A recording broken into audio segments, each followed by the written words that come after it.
kung gumagana ba or hindi. Tapos i-demo ko rin the power supply, the car stereo. So guys, ito dito muna tayo sa mga wiring.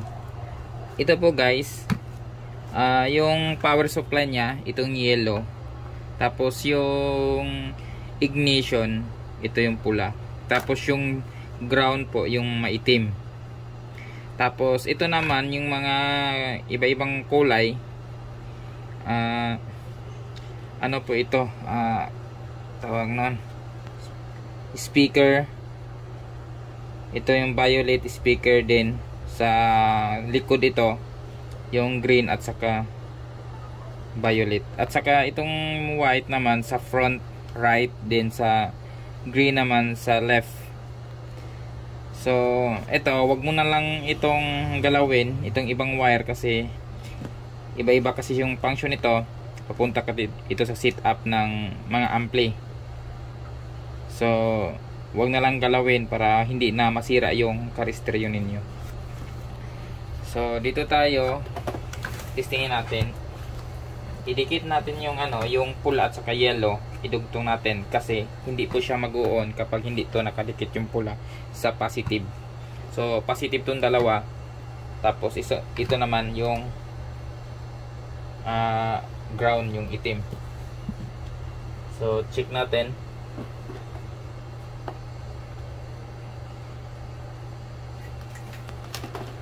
So gagamit tayo ng power supply.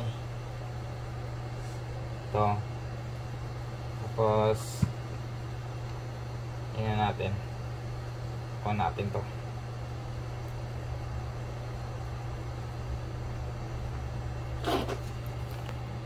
So gumana guys.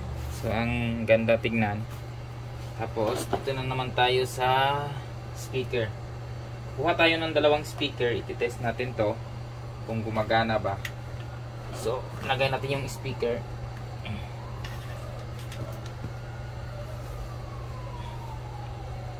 Yung nating speaker. Itong may black guys, ito yung may black, ito yung negative.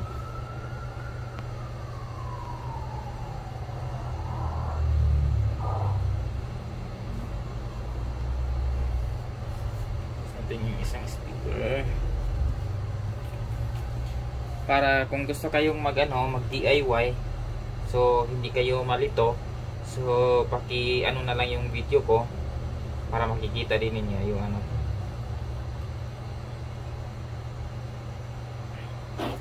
So testingin natin yung USB at saka yung yung CD.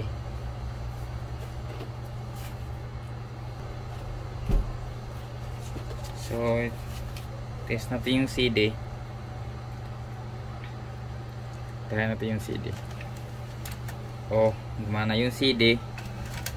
Oh, bakit ayaw?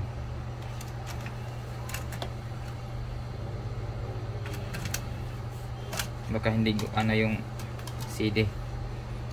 Baka pirated. So, dito na tayo sa USB. Check natin yun sa USB. Punta tayo sa source.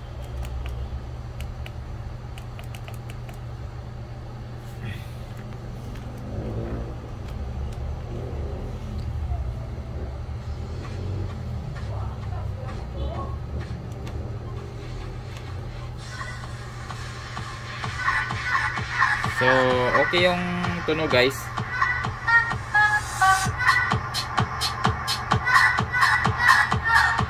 So, maraming salamat at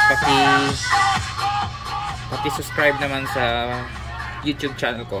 Thank you so much for watching.